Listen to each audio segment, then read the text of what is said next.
କହିଲେ ସାଙ୍ଗମାନେ ଯଦି ଡେଲି ଯଦି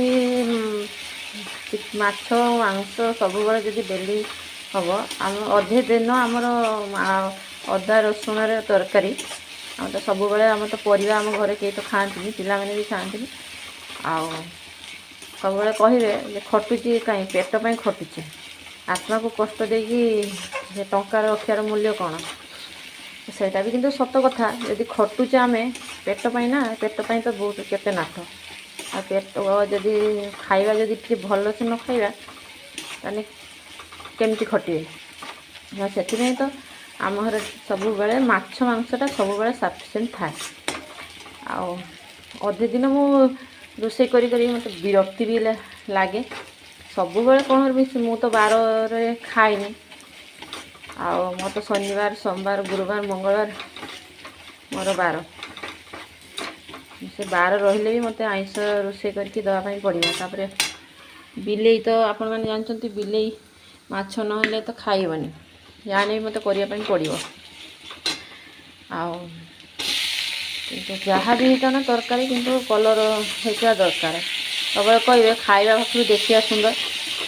ଆଉ ଯାହା ବି ହେଇଥାଉ ଯେଟା ଦେଖିଲେ ଦେଖିଦେଲେ ଆସିବ ନା ତରକାରୀଟା ଭଲ ହେଇଛି, ତା ଯାହା ବି ହେଇଥାଉ ନା କାହିଁ ତାଙ୍କର ସବୁବେଳେ ତରକାରୀ ନାଲି ଦେଖାଯାଉଥିବା ଦରକାର।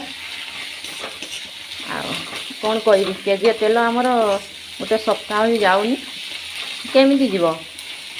ଆଉ ମୋତେ ମୋ ହଜବେଣ୍ଡ କହିବେ ଯେ କେଜିଏ ତେଲ, ମୁଁ କହିଲି ମୁଁ ସେ ଟିକେ ଟିକେ ପକେଇକି ରୋଷେଇ, ଭଲ ଖାଇବ ଯଦି ଆଉ କାହିଁକି ଏତେ କଥା କହିବ? କ'ଣ କୁହନ୍ତୁ ସାଙ୍ଗମାନେ, ମୁଁ ଭୁଲ କହିଲି କି?